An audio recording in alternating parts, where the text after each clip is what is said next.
Hi everyone, welcome to Bio Manthan.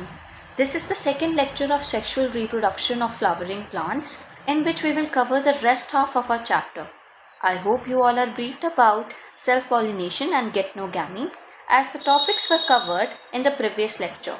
Let's move on to the next topic, xenogamy, which is also known as cross pollination. जो हम बचपन से पढ़ते आ रहे हैं क्रॉस पॉलिनेशन, उसी का ही साइंटिफिक नाम है जीनोगैमी। अब हमें दो बातें याद रखनी है इसमें कि भाई we need agents of pollination here, क्योंकि क्रॉस पॉलिनेशन है और हमेशा ये वेरिएशन लेके आता है। अब हम पढ़ते हैं एजेंट्स ऑफ पॉलिनेशन के बारे में कि या तो एबायोटिक होंगे या तो बायोटिक होंगे।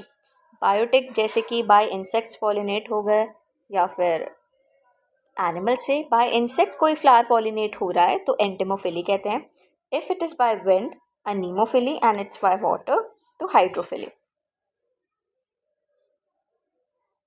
विंड पॉलिनेशन के एग्जाम्पल हैं mostly grasses, wheat, sugar cane, bamboo and maize. अब कैरेक्टरिस्टिक्स इनकी याद करनी पड़ती है क्योंकि पेपर में लिखने के लिए आती है कि जैसे कैरेक्टरिस्टिक्स क्या है इनकी कि pollen grains light and non sticky, जिससे आराम से ये एयर करंट में फ्लो हो सके। स्टिग्मा फेदरी एंड स्टिकी होता है, जिससे जो एयर में जो भी पोलन ग्रेन्स हैं वो ट्रैप कर ले। नेक्ट्रीज एंड फ्रेग्रेंस एब्सेंट होती हैं। Flowers are packed into inflorescence. Single ovule होता है और इनके जो स्टेमन है वो एक्सपोज होता है। जो एबायोटिक एजेंट्स हैं, मतलब जो फ्लावर एबायोटिक एजेंट से पॉलिनेट होते हैं, उनमें नेक्ट्रीज और फ्रेग्रेंस एब्सेंट होते हैं क्योंकि these are for attracting the pollinating agents जैसे कि इंसेक्ट्स एंड एनिमल्स। अब एक एग्जाम्पल है कॉर्न कॉब का, जिनके टैसल जो हैं are hair like structure which represents the stigma and style which trap the pollen grains. ये है एनसीईआरटी का example. Further we have water pollination which is very rare and it is limited to 30 genera. अब इसके examples क्या है? Vallisneria, hydrilla and zostera. Zostera is marine water, मतलब marine water में रहता है, एंड फ्रेश वाटर में वैलिसनेरिया। अब एक बात याद रखनी है कि all aquatic plants are not pollinated by water. इनके एग्जांपल्स क्या है? वाटर साइथिन एंड वाटर लिली। ये वाटर पॉलिनेटेड नहीं है, ये किसी और से पॉलिनेट होते हैं, इंसेक्ट से होते हैं ये, लेकिन ये वाटर पॉलिन मतलब जहाँ वाटर वाटर लिखा है ये वाटर पॉलिनेटेड नहीं है। ऐसे याद रखना कि अब नेक्स्ट वी हैव वैलिसनेरिया। इसका जो फीमेल फ्लावर है ना वो वाटर के सरफेस पे आता है विया लॉन्ग स्टॉक, और जो मेल फ्लावर है वो पोलन ग्रेन्स को रिलीज करता है वाटर के सरफेस पे ही। अब पोलन ग्रेन्स आर दस carried towards the female flower passively विया वाटर करंट्स। जोस्टेरा में क्या होता है कि जो फीमेल फ्लावर है वो वाटर के अंदर ही रहता है और male flower release pollen grains inside the water. ठीक है, अब पोलन ग्रेन्स क्या है? Are very long ribbon like structure, जिससे वो वाटर के अंदर जा सके। अब इनके कैरेक्टरिस्टिक्स क्या है कि pollen grains are non sticky, unwettable, और इनके पास जो पोलन ग्रेन्स है are covered with a mucilaginous layer and they are light in weight. और फीमेल जो पार्ट होता है वो अनवेटेबल होता है। Next we have insect pollination. इसमें नेक्ट्रीज, फ्रेग्रेंस ये सब प्रेजेंट होती है। फ्लावर जो होता है वो कलरफुल होता है जिससे इंसेक्ट्स को अट्रैक्ट करें। पोलन ग्रेन्स स्टिकी होते हैं और ओव्यूल भी सिंगल ही होता है, और the flowers generally produce foul order to attract bees and flies. अब ये ना फ्लोरल रिवॉर्ड्स होते हैं, मतलब जब इंसेक्ट आता है ना प्लांट को पॉलिनेट करने के लिए तो इन रिटर्न इंसेक्ट को क्या मिलता है? नेक्टर मिलते हैं और एक सेफ प्लेस मिलती है, जैसे कि मॉथ एंड यूका प्लांट के बारे में है कि मॉथ यूका प्लांट पे ना मॉथ ना अपने एग ले कर देता है, means it's a safe place to lay its egg, and yucca plant in turn gets pollinated by the moth. अब एक और टर्म है पोलन रॉबर्स, मतलब चोरी करना। Some species do not help in pollination, in fact rob the pollen, मतलब pollen भी लेके चले गए और पॉलिनेशन भी नहीं करा। और इनके एग्जाम्पल्स हैं ये queen of bombus affinis steal the aquilegia spurs pollen grains. ये वैसे शायद एनसीईआरटी में नहीं है, it's just for your knowledge. Pollen robbers हैं लेकिन इसका एग्जाम्पल नहीं है। एक और एक फैक्ट गिवन है कि टॉलेस्ट फ्लावर क्या है, अमोर्फोफैलस 6 फीट का फ्लावर है, एंड MCQs में आ सकता है ये। Next we have outbreeding devices, devices which promote geitonogamy और xenogamy but inhibits autogamy, mean self pollination नहीं होने देगा। अब कैसे हो सकता है कि भाई सेल्फ पॉलिनेशन नहीं चाहिए हमें, कि भाई फीमेल और male flower are on the 2 separate plants, thus it prevents autogamy and getnogamy। अब डायोशियस फ्लावर कहते हैं इसे, कि जिनका मेल और फीमेल फ्लावर अलग अलग प्लांट पे होता है, इनके एग्जाम्पल है वैलिसनेरिया एंड पपाया। अब नेक्स्ट ऐसा हो सकता है कि pollen and stigma receptivity are not synchronise, तो सेल्फ पॉलिनेशन होगा ही नहीं। Third we have self incompatibility, जिसमें जो पोलन ग्रेन है वो फर्टिलाइज ही नहीं कर पाया ओव्यूल को, और उसकी वजह से पोलन ट्यूब की ग्रोथ ही नहीं हुई। ये जो मैकेनिज्म है ये जेनेटिकली कंट्रोल्ड मैकेनिज्म है, और इसी को कहते हैं हम सेल्फ इनकम्पैटिबिलिटी। अब in some species the anther and stigma are placed at different position, कि पोलन भाई कॉन्टैक्ट में ही नहीं आ पाए स्टिग्मा के, और जिससे ऑटोगैमी हुई नहीं। नेक्स्ट वी हैव हेट्रोगैमी, कि भाई there is a barrier present between androecium and gynoecium to inhibit self pollination. Breeding depression क्या होता है कि due to continuous self pollination, बार बार जब सेल्फ पॉलिनेशन होती है ना, तो plant tend to lose their heterozygosity और वो डिप्रेशन में चला जाता है, इसको कहते हैं हम inbreeding depression. Next we have pollen pistil interaction. अब यहाँ अगर लिखा हुआ है कि the ability of a pistil to recognise the pollen grain followed by its acceptance और rejection, it is all continuous chemically mediated dialogue. अब हम आगे बढ़ते हैं कि पोलन गया स्टिग्मा पे। अब अगर इनकम्पैटिबल होगा तो रिजेक्ट हो जाएगा, कंपैटिबल है तो एक्सेप्टेंस हो जाएगी इसकी। तो इसके बाद हमारे शुरू होते हैं इवेंट्स। फर्स्ट इवेंट क्या होता है, जर्मिनेशन, कि पोलन ट्यूब ग्रो करने लगी फ्रॉम द जर्म पोर। उसके बाद जो पोलन ग्रेन्स के जो कंटेंट्स थे वो ट्यूब में चले गए। नेक्स्ट क्या है कि growth of a pollen tube towards the ovary through sigma and style, मतलब पोलन ट्यूब ग्रो करने लगा टुवर्ड्स द ओवरी। अब अगर 2 सेल स्टेज पे है हमारा पोलन ग्रेन, तो इट विल अंडरगो माइटोसिस और वो 3 सेल्ड हो जाएगा। इफ 3 सेल्ड तो 3 सेल्ड ही रहेगा, अगर 2 सेल स्टेज पे है तो माइटोसिस होके 3 सेल्ड आ जाएगा। अब after reaching the ovary it will enter the ovule through any end, micropylar से भी, चिलाजल से, इंटेग्यूमेंट्स, किसी से भी वो ओवरी में एंटर कर सकता है। लेकिन जब वो एम्ब्रियो सैक में एंटर करेगा तो वो सिर्फ माइक्रोपेलार एंड है। क्या लिखा है कि irrespective of the entry in the ovule from any end, entry of the pollen tube in the embryo sac will only be through micropylar end. Sixth point क्या है कि जो डीजेनरेटिंग सिनर्जिड सेल्स होते हैं वो गाइड करते हैं पोलन ट्यूब को towards the micropylar end. Seventh क्या हुआ कि एक वेजिटेटिव सेल और 2 मेल गैमीट हमारे एग अपैरेटस में आ गए through degenerating synergid cells. We have our diagram over here कि ये रहा एक वेजिटेटिव सेल, 2 मेल गैमीट, ये एंटर हो रहे हैं through degenerating synergid sales.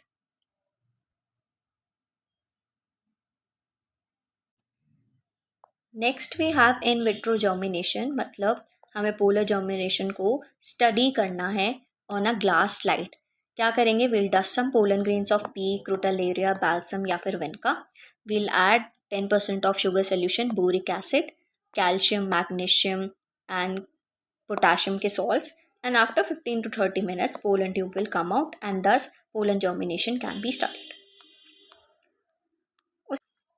Next we have artificial hybridization, the crossing of 2 different genera species carrying a desired character.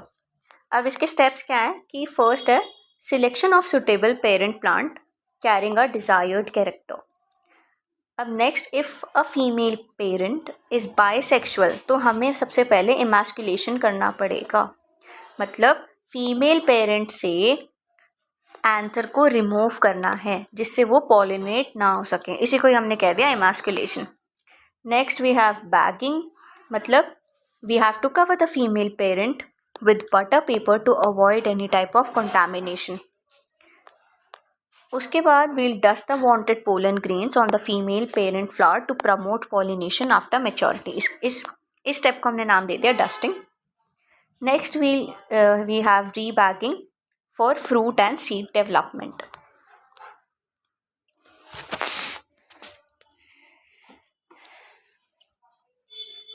Double fertilisation, this is the exclusive event of angiosperms, ये सिर्फ angiosperms में होता है, which includes syngamy and triple fusion.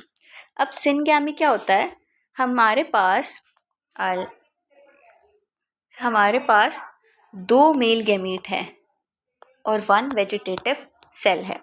तो syngamy में क्या हुआ कि the fusion of a male gamete with a female gamete, और हमें क्या मिला? जाइगोट मिला। एक मेल गैमीट फ्यूज हो गया फीमेल गैमीट से और results in the formation of zygote. Triple fusion में क्या हुआ कि जो हमारे पास एक और मेल गैमीट बचा हुआ था वो पोलर न्यूक्लियाई से फ्यूज होके it results in primary endosperm nucleus. क्या हुआ कि एक मेल गैमीट फ्यूज हो गया फीमेल गैमीट से, बन गया जाइगोट, और इस प्रोसीजर का नाम दे दिया सिनगैमी। जो दूसरा मेल गैमीट था वो फ्यूज हो गया पोलर न्यूक्लियस से, जिसकी प्लॉइडी क्या है? 2n है, और हमारा ट्रिपल फ्यूजन से बन गया प्राइमरी एंडोस्पर्म न्यूक्लियस, जिसकी प्लॉइडी क्या है? 3n। मेल गैमीट की n और पोलर न्यूक्लियाई की 2n, तो क्या बन गया हमारा? प्राइमरी एंडोस्पर्म न्यूक्लियस, जिसकी प्लॉइडी है 3n। अब ये एक डायग्राम है जो आगे हमारा फ्यूज करके यहाँ बन गया हमारा जाइगोट। नेक्स्ट एक और मेल गैमीट और पोलर न्यूक्लियाई से फ्यूज करके हमारा बन गया pen, PEN।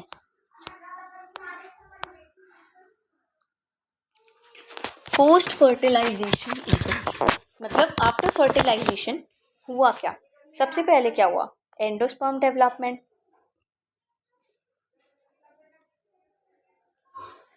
Post fertilisation events मतलब आफ्टर फर्टिलाइजेशन क्या क्या हुआ? सबसे पहले क्या हुआ? एंडोस्पर्म डेवलपमेंट, उसके बाद एम्ब्रियो डेवलपमेंट, उसके बाद ओव्यूल बन गया सीड में और ओवरी बन गई फ्रूट में। Let's talk about endosperm development. अब the goal of endosperm is to give nourishment to the embryo. अब एक और बात आती है कि एम्ब्रियो डेवलपमेंट एंडोस्पर्म के बाद ही क्यों होता है? क्योंकि एम्ब्रियो के लिए वी नीड नरिशमेंट जो देगा एंडोस्पर्म। जो एंडोस्पर्म है वो ट्रिप्लॉइड टिश्यू है जिसकी प्लॉइडी 3n है, and it is a triploid tissue form due to the fusion of male gamete and secondary nucleus. यहाँ लिखा हुआ है endosperm development precedes embryo development, मतलब एंडोस्पर्म की डेवलपमेंट एम्ब्रियो डेवलपमेंट से पहले होती है क्योंकि ये नरिशमेंट देता है एम्ब्रियो को।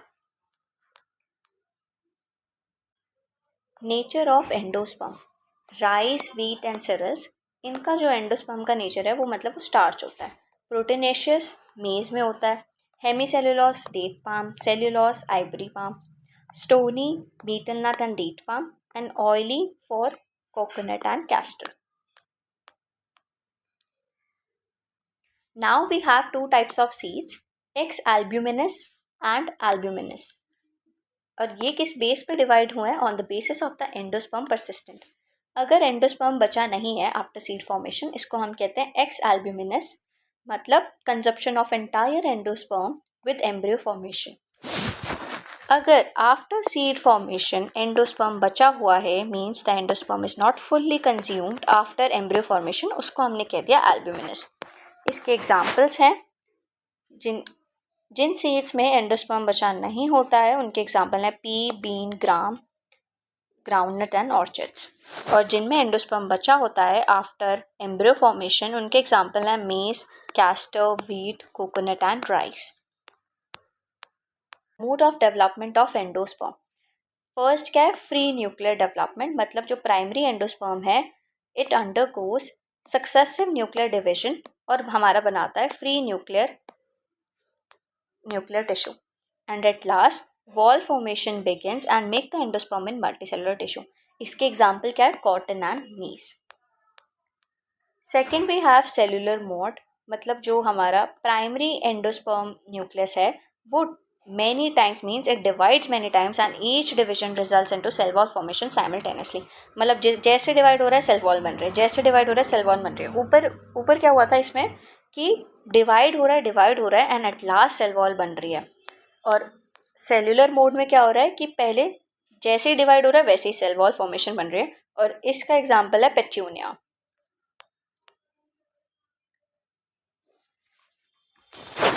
अब कोकोनट में ना दोनों टाइप के फॉर्मेशन होते हैं, मतलब फ्री न्यूक्लियर भी होती है और सेलुलर भी होती है. एग्जाम्पल क्या है, जो कोकोनट वाटर है वो फ्री न्यूक्लियर एंडोस्पर्म होता है और जो उसका जो वाइट पार्ट होता है वो सेलुलर एंडोस्पर्म होता है. Let's move to the embryo development. सबसे हम पहले सीखेंगे एम्ब्रियोजेनी इन डाइकॉट्स, मतलब डाइकॉट्स में एम्ब्रियो डेवलपमेंट कैसे हो रहा है. पहले हमारा था जाइगोट. प्लॉइडी क्या है इसकी 2n. माइटोसिस से वो बन गया एम्ब्रियो सेल. 6 to 10 टाइम्स वो जब डिवाइड हुआ तो हमारे पास आ गया ग्लोबुलर शेप्ड का एक एम्ब्रियो. उसके बाद जब वो आगे और डिवाइड हुआ तो हमारे पास आ गया heart shaped embryo. And next at last we have mature embryo जिसकी this is the plumule. These are the two cotyledons. Dicot है क्योंकि this is the radicle and ये है सस्पेंसर सेल्स. अब हम पढ़ते हैं स्ट्रक्चर ऑफ डाइकोट एम्ब्रियो के बारे में. We have two parts here, embryonal axis and cotyledons. Embryonal axis में हमारे पास आता है एपिकोटाइल एंड हाइपोकोटाइल. एपिकोटाइल क्या है, it is present above the level of attachment and develops into plumule. ये रहा हमारा लेवल ऑफ अटैचमेंट एंड ये हमारी प्यूम्यूल. हाइपोकोटाइल क्या है, it is present below the level of attachment and develops into radical. Level of attachment and radical.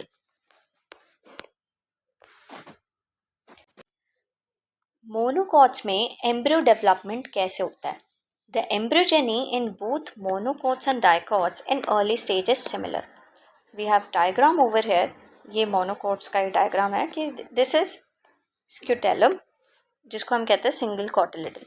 Coleoptile क्या होता है, it is a sheath like structure enclosing plumule, मतलब plumule को ये इनक्लोज करता है.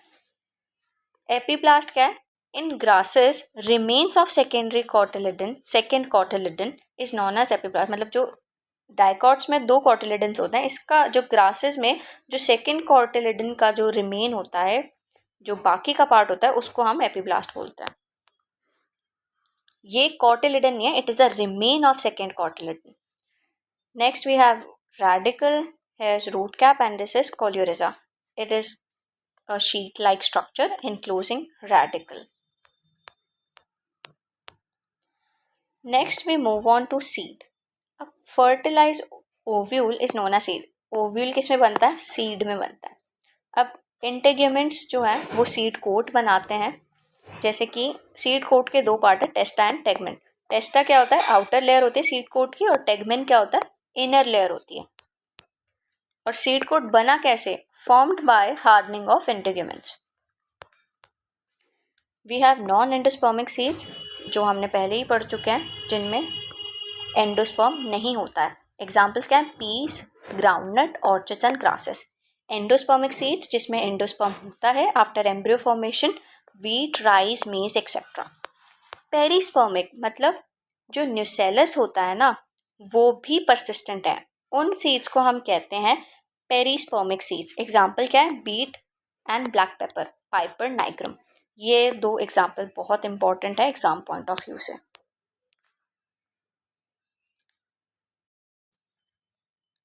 Let's move on to the characteristics of seeds. पहला character है dormancy. A seed mature, they become dry and lose their moisture. मतलब जब सीड मैच्योर हुआ वो ड्राई हो गया और अपना 10 to 15% मॉइस्चर जो है वो लूज कर दिया. In this condition seed metabolically inactive हो जाता है and thus it is known as dormancy. अब जर्मिनेशन क्या होगी कि जैसे ही फेवरेबल कंडीशन आएगी ना, सीड इन डोरमेंट मतलब पहले तो डोरमेंट हो गया, उसके बाद जब जैसे ही फेवरेबल कंडीशन आई सीड इन डोरमेंट हो गया and it starts to germinate. अब एंजियोस्पर्म के जो सीड्स होते हैं ना वो बहुत बेनिफिशियल होते हैं. इनका रोल क्या है कि first the seed coat helps in the protection. Next we have endosperm, जो फूड देता है, किसको देता है भाई, एम्ब्रियो को देगा ना, जो ग्रोइंग प्लांट होगा उसको देगा। थर्ड क्या है, sexual reproduction which creates the variation. और फोर्थ क्या है उसका, डिस्पर्जल मैकेनिज्म। ये सब एनसीईआरटी में लिखा हुआ है, 4 पॉइंट्स में ही गिवन है ये सब एनसीईआरटी में।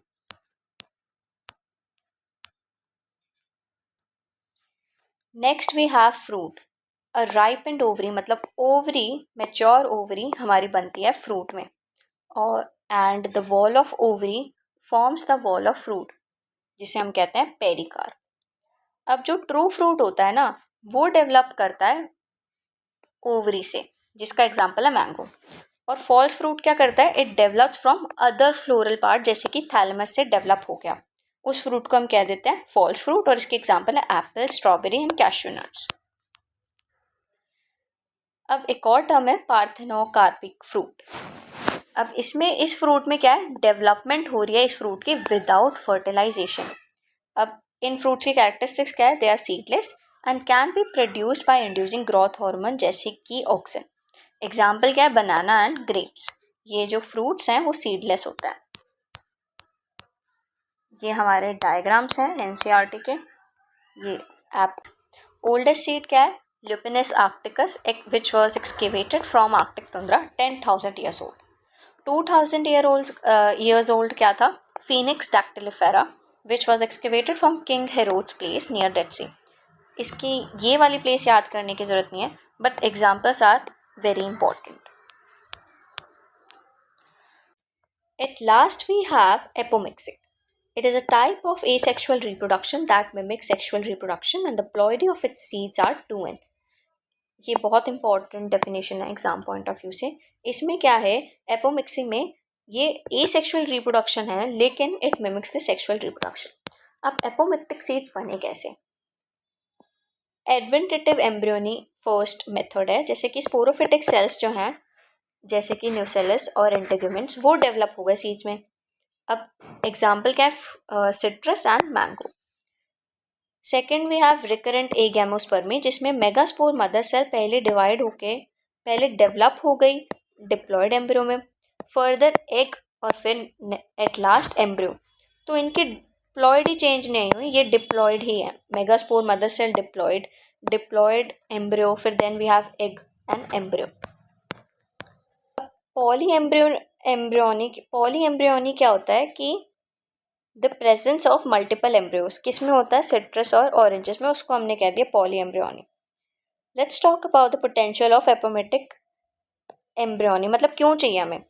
The hybrid varieties are preferred क्योंकि उनकी हायर यील्ड है, रेजिस्टेंस टू स्ट्रेसेस है एंड क्रॉप प्रोडक्टिविटी ज़्यादा है, इसलिए हमें एपोमेटिक एम्ब्रियोनी चाहिए। Thank you so much, I hope you all like it. Do subscribe our channel and press the bell icon for further details and further notification. Thank you.